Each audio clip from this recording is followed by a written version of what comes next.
Hello students, work energy power के अंदर हम आगे बढ़ते हैं और नेक्स्ट वीडियो की तरफ हम चलते हैं। और आज का हमारा टॉपिक रहेगा वर्क एनर्जी थ्योरम।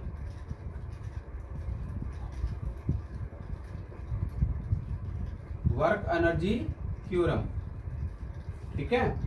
मीन्स हमने वर्क पढ़ लिया और काइनेटिक एनर्जी पढ़ ली, दोनों चीजें पढ़ ली और उसी के ऊपर है वर्क एनर्जी थ्योरम। उसके बाद हम इसके न्यूमेरिकल्स भी इस पे डिस्कस करेंगे। तो वर्क एनर्जी थ्योरम होती क्या है वो समझो पहले तो, कि जैसे कोई भी बॉडी है, ठीक है, यहां पे है और मान लेते हैं जैसे इनिशियली हमने रेस्ट पे मान सकते हैं या इनिशियली कुछ न कुछ वेलोसिटी है, इसकी कुछ न कुछ वेलोसिटी है, ठीक है। हमने फोर्स इसको धक्का दे दिया, क्या दे दिया, इसको धक्का दे दिया, ठीक है। और इसकी वेलोसिटी आफ्टर सम टाइम ए पॉइंट पे थी, ये बी पॉइंट पे पहुंचने के बाद एस डिस्प्लेसमेंट कवर करने के बाद इसकी वेलोसिटी हो गई कितनी, वी। कितनी हो गई, वी। तो जो अमाउंट ऑफ वर्क डन होगा, अमाउंट ऑफ वर्क डन होगा जो आपने धक्का लगाया, जो आपने फोर्स लगाई है, वो किसके बराबर होगा, W इज इक्वल टू, वो वर्क एनर्जी थ्योरम होगी। W इज इक्वल टू, यहां पे देखो इसकी फाइनल काइनेटिक एनर्जी कितनी होगी, मान लेते हैं KF इसके बराबर हाफ ऑफ mv स्क्वायर।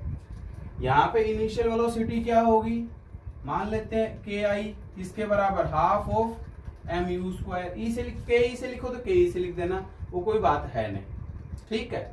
तो क्या आ जाएगा कि जो अमाउंट ऑफ वर्क डन होगा, ठीक है, क्या, बाय द फोर्स, जो आपने फोर्स लगाई है, ठीक है, in changing the velocity of the body is equal to final kinetic energy minus initial kinetic energy. या क्या लिख सकते हैं, half of mv square minus half of mu square. ये वर्क एनर्जी थ्योरम होती है हमारी, ठीक है। तो लिखेंगे क्या, it states that the amount of work done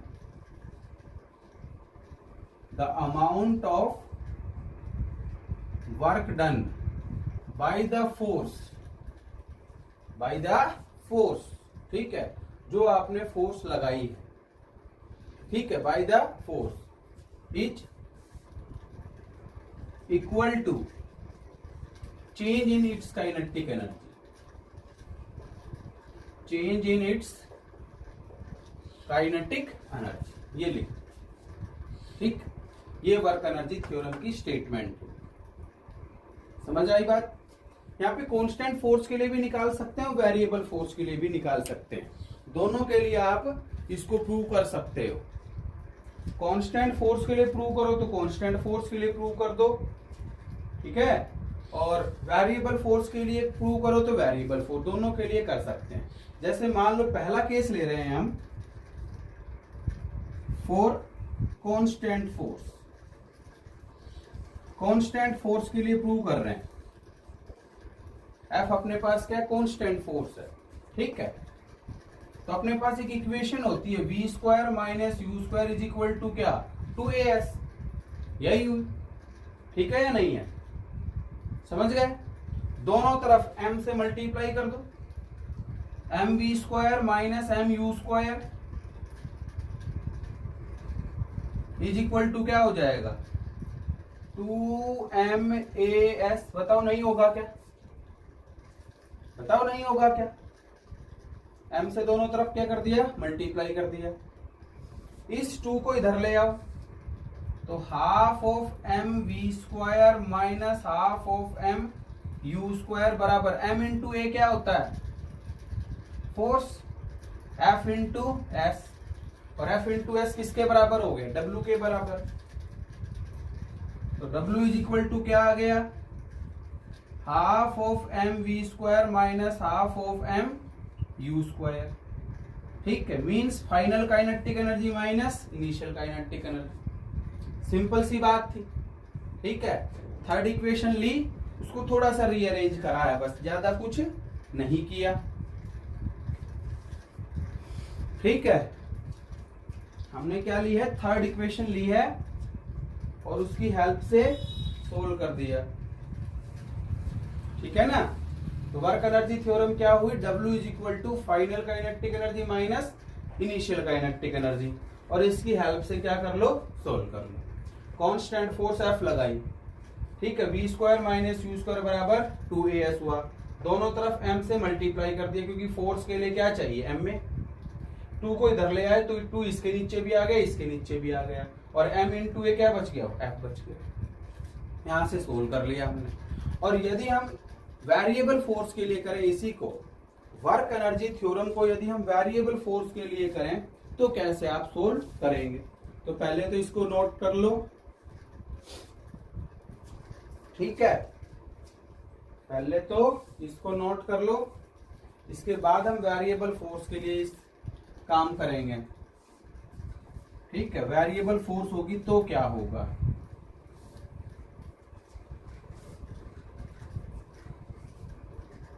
for a variable force, इसका दूसरा पार्ट है for a variable force. Variable force के लिए क्या होगा, तो किसी ने किसी स्मॉल इंटरवल के अंदर तो फोर्स कांस्टेंट होगी, तो dw बराबर क्या आएगा, F इंटू ds, ठीक, और F की वैल्यू क्या होती है, ma into ds। Instantaneous acceleration होता है हमारा क्या, dv अपॉन dt, ठीक, ds को इधर लिख दो, m into ds by dt into dv। ds by dt क्या आ गया, वेलोसिटी, जानते हैं ना दोनों फॉर्मूले। वेलोसिटी तो होती है अपने पास क्या, rate of change of displacement, ds by dt instantaneous velocity, और इंस्टेंटेनियस एक्सलरेशन होता है a बराबर क्या, dv अपॉन dt, दोनों चीजें। ठीक है, तो dw बराबर क्या आ गया, mv इंटू dv। अब यहां से इंटीग्रेट करके वर्क निकाल लो, इंटीग्रेटिंग बोथ साइड्स, दोनों तरफ इंटीग्रेशन करो। देखो ध्यान से, dw का तो इंटीग्रेशन w हो ही जाएगा, कोई दिक्कत वाली बात नहीं है। ठीक है, w हो ही जाएगा, m बाहर आ गया, इंटीग्रेशन से क्या बच गया, v इंटू dv। यहाँ पे लिमिट देखो, इनिशियल वेलोसिटी कितनी है u, फाइनल कितनी है v, तो क्या लिखोगे यहाँ से u से लेकर के v, और ये आपको आता है, इससे पीछे वाले वीडियो के अंदर हमने डिस्कस किया था v इंटू dv का इंटीग्रेशन क्या होता है, v square by 2, v square by 2, u से लेकर के v तक। ठीक है, क्योंकि x की power n into dx solve करते हो तो क्या आ जाता है, x की power n plus 1 upon n plus 1। वैसे ही बार बार करते आ रहे हैं, बहुत बार हमने ये जनरल इंटीग्रेशन किया है। अब क्या लिख दोगे, अपर लिमिट माइनस लोअर लिमिट, तो w इज इक्वल टू 2 बार ले लो, तो 1 बाई 2 बार m बार। ठीक है, यहां से क्या लिख दिया, एक बार v रखो तो v स्क्वायर, माइनस करके u रखो तो u स्क्वायर। आ गया नहीं आ गया आंसर, तो w इज इक्वल टू क्या आ गया, half of m v square minus half of m u square. ठीक है, ये वर्क एनर्जी थ्योरम हमने प्रूव कर दी वेरिएबल फोर्स के लिए। मीन्स यदि वेरिएबल फोर्स होगी तो आप कैसे प्रूव कर सकते हैं। ठीक है ना, किसके लिए कर दिया हमने, वेरिएबल फोर्स के लिए कर लिया। तो वेरिएबल फोर्स के लिए हम इस तरह से इसको प्रूव कर सकते हैं। ठीक है, वर्क एनर्जी थ्योरम है ये हमारी। ठीक है ना, क्वेश्चन हम इसके ऊपर डिस्कस करते हैं।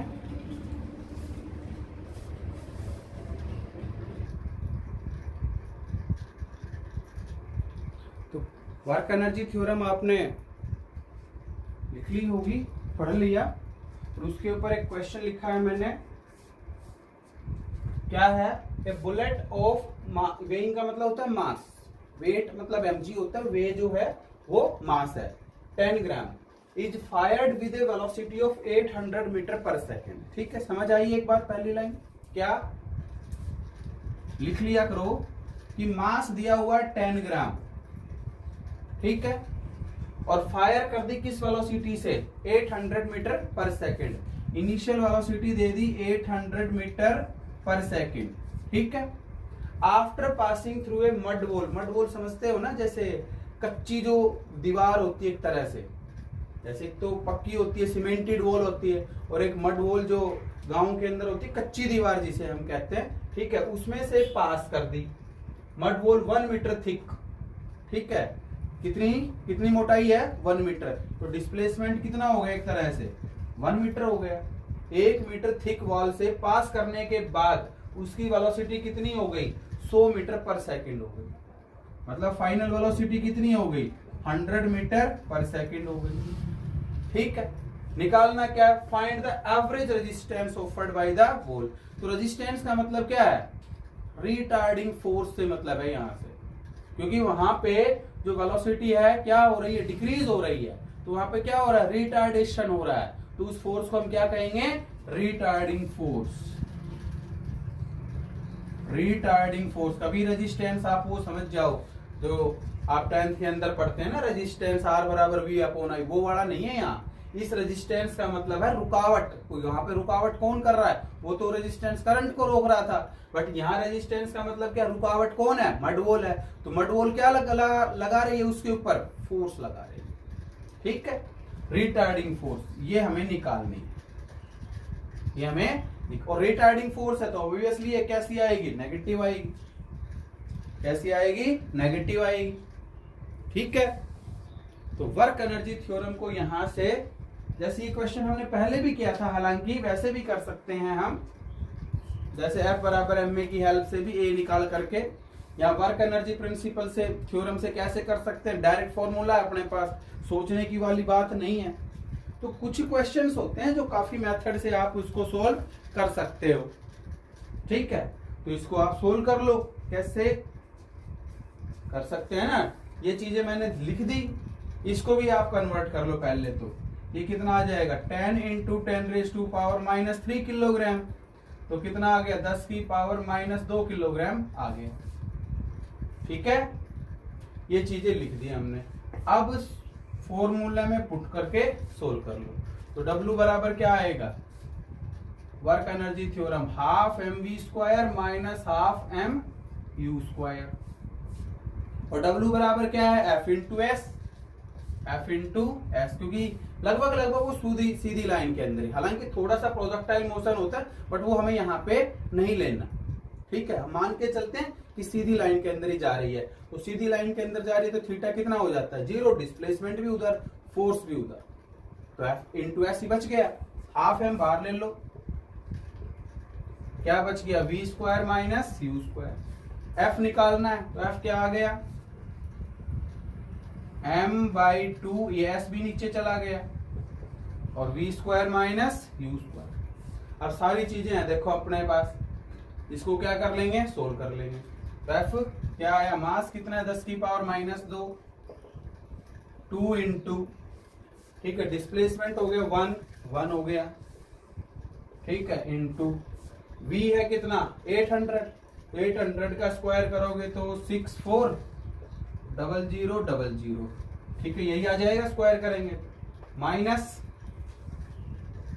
ये 0 और ये 0, 10,000 ये आ जाएगा, 64 इंटू ये आ जाएगा, तो कितना बच गया वो देख लो, 10⁻² इंटू 10⁻², सॉरी यहाँ पे थोड़ी गड़बड़ कर दी, फाइनल वेलोसिटी v है, तो ये लिख दो 10,000 माइनस 64 और ये 000, यही होगा ना, तो 64,000 में से 10,000 घटाओगे तो 1 2 3 4 63 बच जाएगा, 63 1 2 3 4 इस तरह से इसको आप सोल्व कर लेंगे। तो ये कितना आ जाएगा, 2 जीरो माइनस किए हैं तो माइनस की तो ये 2 कट गई। कैलकुलेशन एक बार देख लेना। तो ये माइनस का आएगा तो बार माइनस लिख दो, 2 से ये कट गया 3 पे और 650। तो मेरे हिसाब से 3650 न्यूटन आ गया।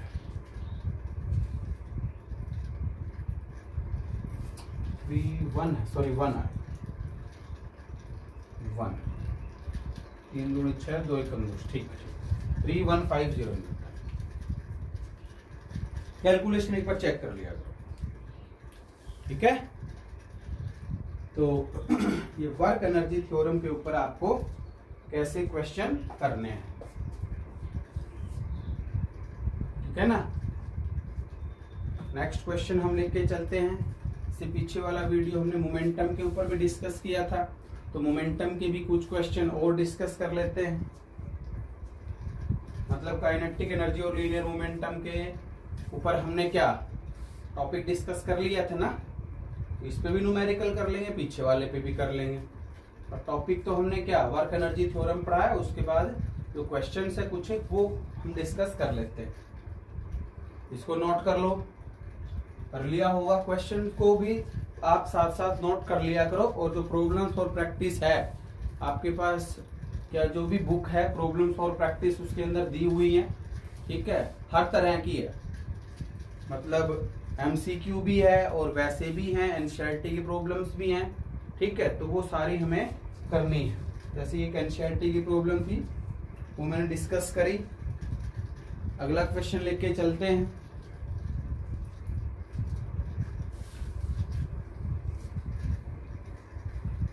नेक्स्ट क्वेश्चन है अपने पास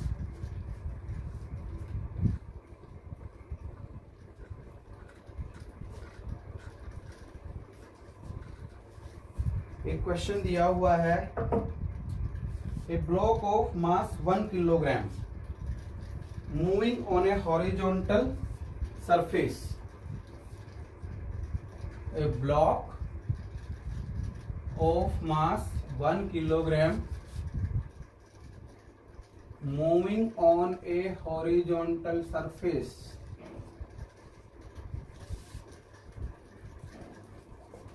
horizontal surface with speed 2 meter per second, with initial speed दे रखी है 2 मीटर पर सेकेंड। अच्छा, enters a rough patch ranging from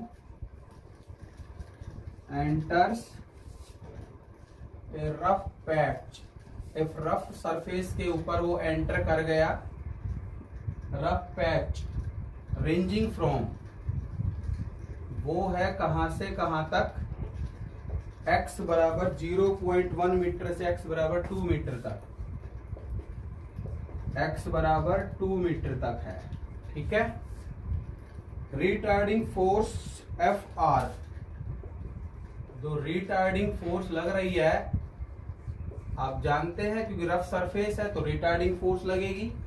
Fr varies as -k/x ये दी हुई है, और कहां से कहां तक है ये 0.1 मीटर से 2 मीटर तक है, दी हुई है ये। और जीरो है यदि, ये जीरो है यदि x की वैल्यू 0.1 मीटर से है और x की वैल्यू ज्यादा है 2 मीटर, तो उसमें तो सोचने वाली बात है ही नहीं। What is the final kinetic energy? What is final kinetic energy and final velocity? What is the final kinetic energy and final velocity if k बराबर 0.5 जूल मीटर, x है तो ये इधर आएगा, तो सॉरी जूल, क्योंकि एफ है Newton metre आएगा, न्यूटन मीटर क्या होता है जूल, ये दिया हुआ है, ठीक। तो हमें क्या निकालना है, फाइनल वेलोसिटी निकालनी है और फाइनल काइनेटिक एनर्जी निकालनी है। दो चीजें हमें यहां से सोल्व करनी है, बाकी सारी चीजें दी हुई है। तो क्वेश्चन को आप ध्यान से पढ़ लो, क्वेश्चन यदि समझ आ गया तो बाकी करने में कोई दिक्कत वाली बात होगी नहीं। अब ध्यान से समझना कि एक ब्लॉक है जिसका मास 1 किलोग्राम है, जिसका मास m बराबर कितना है 1 किलोग्राम है, और उसकी जो इनिशियल वेलोसिटी है, इनिशियल स्पीड है, उसको हम u से लिख रहे हैं, नो डाउट। u बराबर है 2 मीटर पर सेकेंड। हो गया? अरे हो गया। अच्छा, अब वो एक रफ पैच के अंदर एंटर कर गया। जैसे रफ पैच, ये वाला रफ पैच है, मान लो सरफेस है, रफ सरफेस के ऊपर एंटर कर गया। किसी ब्लॉक को स्मूथ सरफेस से एकदम से रफ पे आएगा तो रिटार्डिंग फोर्स लगेगी, ठीक है? अरे रिटार्डिंग फोर्स लगेगी। वो रिटार्डिंग फोर्स दी हुई है Fr बराबर -k इंटू एक्स। हो गया नहीं हो गया? तो W हमारा क्या आ जाएगा, वर्क डन, यहां से यही होता है F इंटू क्या, dx। अरे F इंटू dx यही होता है वर्क डन, इंटीग्रेशन ऑफ जो small amount of work done F into dx, total work done निकालोगे तो F dx का इंटीग्रेशन। ये बार बार पढ़ते आ रहे हैं। और वो जो F है वो कहां से कहां तक है, यहां से यहां तक है। रिटार्डिंग फोर्स होता है Fr, लिख लो, कोई दिक्कत नहीं। कहां से कहां तक है लिमिट, 0.1 से लेकर के 2 तक है। ये कुछ भी हो सकती है, 0.1 से लेकर के क्या है 2 तक है। हो गया नहीं हो गया? ठीक, W की वैल्यू आई गई। और इसको सोल्व करना चाहो तो और सोल्व कर दो। यहीं पे Fr की वैल्यू क्या है, -k/x इंटू dx, 0.1 से 2 तक। -k तो बाहर ले लो, 1/x इंटू dx, 0.1 से लेकर के क्या है 2 तक। यही हुआ। अब इसका क्या इंटीग्रेशन बताओ, 1/x का इंटीग्रेशन कितना होता है? ये थोड़ी सी देखो मैथमेटिकल कैलकुलेशन है, इसमें हमें घबराने की जरूरत नहीं है। ये हम पहले पढ़ चुके कि 1/x इंटू dx का इंटीग्रेशन क्या होता है, ठीक है? 1/x इंटू dx का इंटीग्रेशन होता है क्या, log x। क्या होता है, log x। और कौन सा, नेचुरल लॉग। कौन सा, नेचुरल लॉग। और नेचुरल लॉग को कन्वर्ट करते हैं 2.303 log बेस 10 में आ जाता है। और log 10 की वैल्यू 1 होती है। तो ये चीजें हमें आनी चाहिए। ये जब हमने लॉगरिथम बताया था इसके अंदर मैथमेटिकल टूल्स के अंदर और इंटीग्रेशन बताया था, तो वहां पे मैंने डिस्कस किया था इस बात को। समझ गए होंगे ना? तो न्यूमेरिकल दिक्कत फिजिक्स में यही तो न्यूमेरिकल्स में कि हमारे पास ये जो कुछ चीजें आ जाती हैं, मेडिकल वालों को यहाँ पे समस्या होती है। अब नॉन मेडिकल वाले तो लॉगरिथम का चैप्टर पढ़ रहे होंगे, कोई दिक्कत वाली बात है ही नहीं उनके लिए, तो ठीक है, आसानी से कर देंगे कैलकुलेशन। मेडिकल के अंदर लॉगरिथम वो पढ़ नहीं रहे तो यहाँ पे जा करके अटक जाते हैं। तो सबसे बड़ी समस्या मेडिकल वालों को यहाँ पे होती है, इन तरह की कैलकुलेशन। ठीक है, नॉन मेडिकल वाले तो आसानी से कर देंगे, कोई दिक्कत वाली बात होगी नहीं। अब ये हो गया, इसको सोल्व कर देता हूं मैं, पूरा W निकाल देता हूं, फिर हटा देंगे W को। तो W बराबर आ जाएगा -k की वैल्यू भी है 0.5। इसका इंटीग्रेशन हो गया मेरे पास क्या, नेचुरल log x, 0.1 से लेकर के क्या 2 तक। W is equal to -0.5, upper limit minus lower limit. ये हो गया। एक बार x की जगह 2 रख देंगे, एक बार x की जगह 0.1 रख देंगे। फिर से फॉर्मूला बन गया log m minus log n। log m minus log n क्या होता है, log m/n। लगा दो, -0.5 नेचुरल log 2/0.1 आ गया। अब log रखेंगे तो 2.303 से मल्टीप्लाई, -0.5 इंटू 2.303 और log बेस 10 में बदल गया। और ये log 20 लिख सकते हो आप इसको, क्योंकि पॉइंट हटा दिया।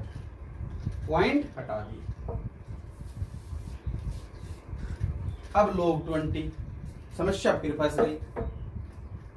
ठीक है, समस्या फिर आ गई अपने पास, दिक्कत फिर से हो गई यहाँ की log 20 सर क्या लिखे। ठीक है, log 20 क्या लिखे, तो वो लॉगरिथम टेबल के अंदर आपको देखना पड़ेगा। पीछे पीछे लॉग टेबल है उसमें देखना पड़ेगा। 20 का 0 में देख लेना, क्योंकि 20 का आगे कुछ भी नहीं है तो पॉइंट लगा करके क्या लिख दो, 0 लिख दो। तो जब आप लॉग देखो तो 20 का 0 में लिख दो। 20 का 0 में आप देखेंगे ना वैल्यू, तो ये तो एज इट इज लिख रहा हूं मैं, और इसकी वैल्यू जो होती है 20 का 0 में, क्या बता रहा हूं, 20 का 0 में तो 0.3010 दिखाई देगी। क्या दिखाई देगी, 3010 दिखाई देगी। और यहाँ पे डिजिट्स काउंट कर लो, कितना है, 2 है डेसिमल से पहले, 2 में से 1 घटा करके 1 बच गया, यहाँ पे लिखो। तो log 20 की वैल्यू 1.3010 हुई। हालांकि यदि ऐसा क्वेश्चन आते हैं तो क्वेश्चन के अंदर ही ये वैल्यू दी हुई होगी साइड में कि भाई log 20 इतना आप यूज कर लो, ठीक है। इसको आप मल्टीप्लाई कर लो तो ये आ जाएगा मेरे पास कितना, माइनस, इसी को कर लेता हूं 0, 5, 0 और 65, कितने के बाद 1 2 3 4 और 5, 1 2 3 4 और 5 हो गया, पॉइंट यहाँ लग गया, और 2.303 हो गया। तो इसको लगभग 0.65 ही ले लो, अप्रोक्सीमेट में क्या ले लूं, 0.65, क्योंकि बाद के तो हटा ही देते हैं। इसको मल्टीप्लाई कर दो 65 से, तो मेरा कहां तक काम हो गया जो मैं मिटा दूं, ठीक है। ये वैल्यूज सारी मैंने यूज कर ली, 0 है, इसके बाद तो प्लस 0 लिखने की जरूरत है ही नहीं, क्योंकि वर्क डन क्या होगा, देखो 0 है, x बराबर x यदि 0.1 मीटर से कम है और x 2 मीटर से ज्यादा है तो प्लस 0 इधर लिख देगा, प्लस 0 इधर लिख देंगे, तो वहां पे वर्क हो ही नहीं था, वो तो 0 दे ही रखा है क्वेश्चन में। तो ये इसका काम हमारा हो गया, ये हटा देगा, ठीक है। इसको सोल्व करके लिख देता हूँ, 2.303 को 65 से मल्टीप्लाई कर लो, क्या आ जाएगा, 5 3 15, 5 3 15, 10 और 1 11, 6 3 18, 6 3 18, 6 दूनी 12 और 1 13, 5 9 6 9 4 1, कितने के बाद यहाँ भी डेसिमल है, 1 2 3 4 5, 1 2 3 4 5, तो अप्रोक्सीमेट 1.5 आ गया, -1.5 जी। ये अब कोई दिक्कत वाली बात आपको होनी नहीं चाहिए, ठीक है। तो अब आप क्या कर दोगे, सोल्व कर दोगे। तो 1.5 ये वैल्यू हो गई। अब फाइनल काइनेटिक एनर्जी निकाल लो, तो यहाँ पे क्या आएगा, W बराबर क्या होता है, kinetic energy final minus kinetic energy initial. तो काइनेटिक एनर्जी फाइनल क्या आएगी, W plus kinetic energy initial, यही हुआ। W की वैल्यू है -1.5 प्लस ये हाफ mu², तो -1.5 प्लस हाफ, m की वैल्यू आपके पास 1 और u की वैल्यू है 2, तो 1 गुणा 4 आ जाएगा, तो ये आ गया -1.5 प्लस 2, तो 0.5 जूल आंसर आया, एग्जैक्ट आंसर 0.5 जूल आंसर आया, ठीक है।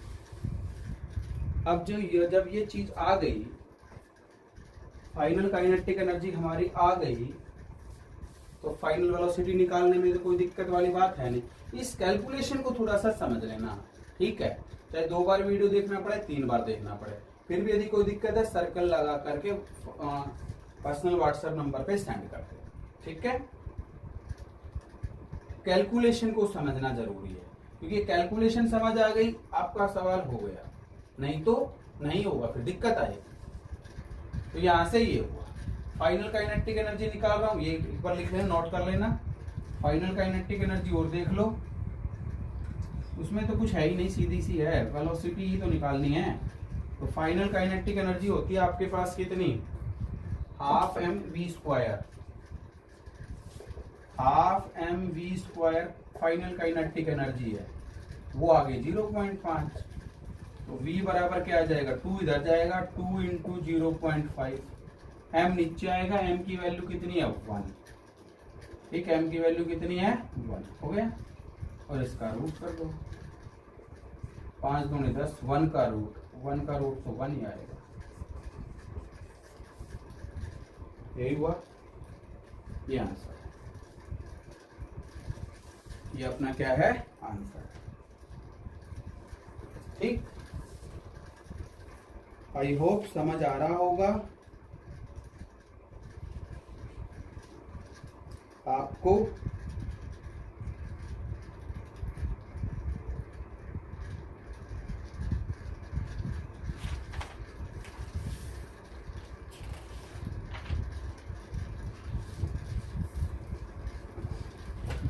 ठीक है,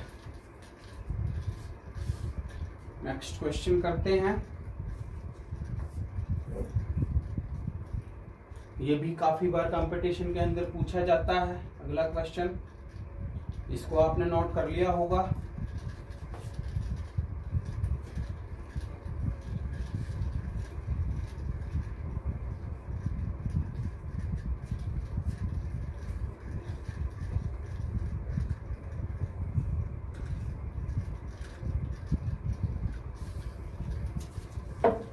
क्वेश्चन है अपने पास, 2 bodies of masses 1 gram and 9 gram having same kinetic energy. 2 bodies of masses 1 gram and 9 gram having same kinetic energy. Find the ratio of their linear momenta.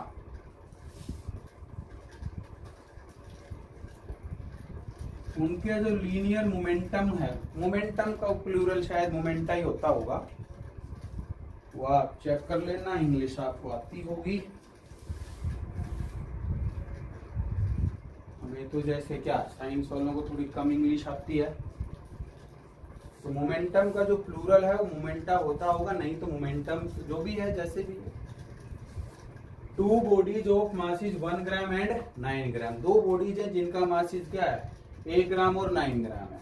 तो m1 हो गया 1 ग्राम, कन्वर्ट करो तो कन्वर्ट कर देना, क्योंकि रेशियो चाहिए तो वैसे भी कट जाना है। रेशियो के अंदर सोचने वाली बात होती नहीं है, क्योंकि 10 की पावर -3 यहाँ लगाऊंगा, नीचे लगाऊंगा, वापस भी कट जाएंगे। और m2 की वैल्यू क्या है 9 ग्राम है। कन्वर्ट करो तो मैं कह रहा कन्वर्ट करके लिख दो, नहीं तो कोई दिक्कत वाली बात है। काइनेटिक एनर्जी दोनों की सेम है, E1 बराबर क्या है E2 है, हो गई। काइनेटिक एनर्जी का क्या फॉर्मूला था बताओ? काइनेटिक एनर्जी का लीनियर मोमेंटम के टर्म में क्या था p²/2m, तो ये आ गया p²/2m। तो पहले के लिए p1 लिख दो, दूसरे के लिए 2 लगा दो, p1²/2m1, और यहाँ पे क्या आ जाएगा p2²/2m1, क्योंकि दोनों की काइनेटिक एनर्जी क्या कह रहा है वो सेम है। काइनेटिक एनर्जी दोनों की सेम है, तो kinetic energy of first, kinetic energy of second दोनों बराबर है। अब क्या चाहिए, लीनियर मोमेंटम का रेशियो चाहिए, p1/p2 चाहिए। 2 से तो 2 ये कट गया, p1² ये इधर आ गया, p2² इधर चला गया, m1/m2। तो p1/p2 क्या आ गया √m1/, ये आंसर, ये आंसर। m1 m2 दोनों दे रखे हैं तो सोल्व कर लो।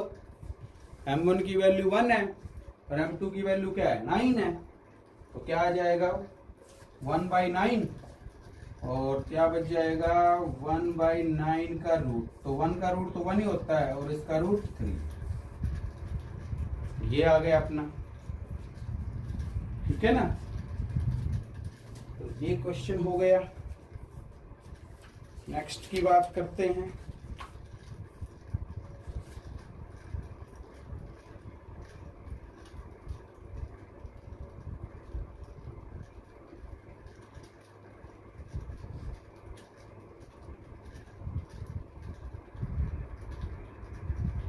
नेक्स्ट क्वेश्चन की बात करो।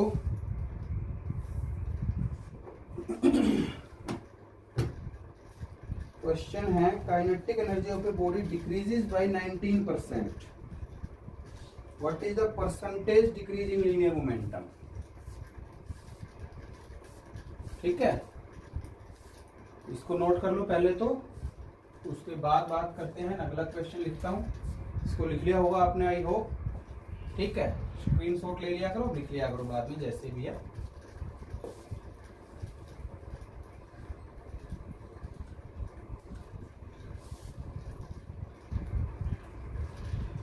Kinetic energy of a body decreases by 19%. Of a body decreases by 19%. तो काइनेटिक एनर्जी डिक्रीज होगी तो क्या लीनियर मोमेंटम में डिक्रीज ही होगा. तो व्हाट परसेंटेज डिक्रीज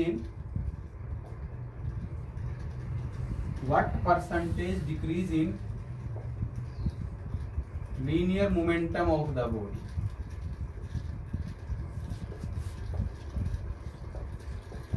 करो. ठीक है, ये क्वेश्चन हमें करना है. 19% डिक्रीज कर दिया काइनेटिक एनर्जी में.